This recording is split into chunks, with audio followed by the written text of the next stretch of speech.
My name is Morena Ferreira and I'm a SEAHA student, and my project is consists of looking at ways of preventing mold from developing in historic houses.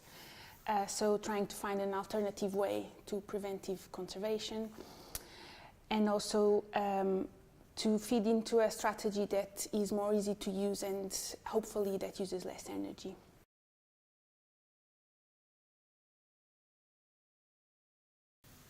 I studied heritage conservation before in Portugal, and then I started working in heritage conservation, so the interventive part of conservation, and I worked in paintings conservation, wall paintings and stone and buildings, and then I understood that was not really what I wanted to do, and I didn't like that interventive part of conservation, and I wanted to go towards preventive conservation, which is preventing deterioration by controlling the environment in which the objects are kept.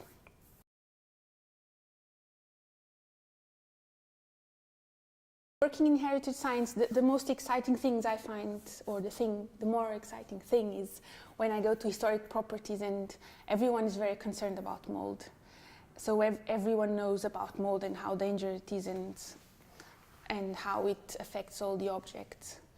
And so everyone's very happy in talking with me because I know a little bit about mold and I can give them a little bit of the science behind what's happening.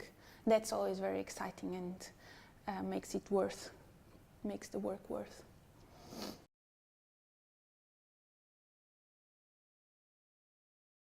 In conservation, it's mainly women, I think. It's a very female world. It's quite rare to have men working in conservation. There are a few, I know a few, but it's mainly women working.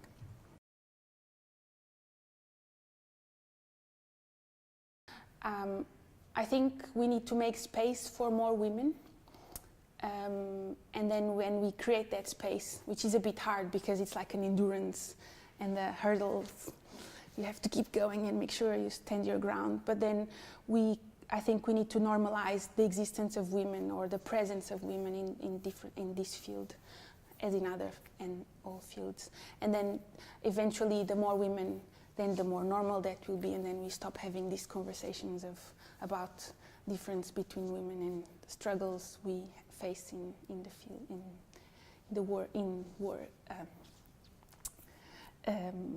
the struggles we have in the work environment. I think hopefully we'll be able to stop talking about that when it becomes normal. Would be great to see people working almost as brains and not as a woman and a man. It doesn't matter.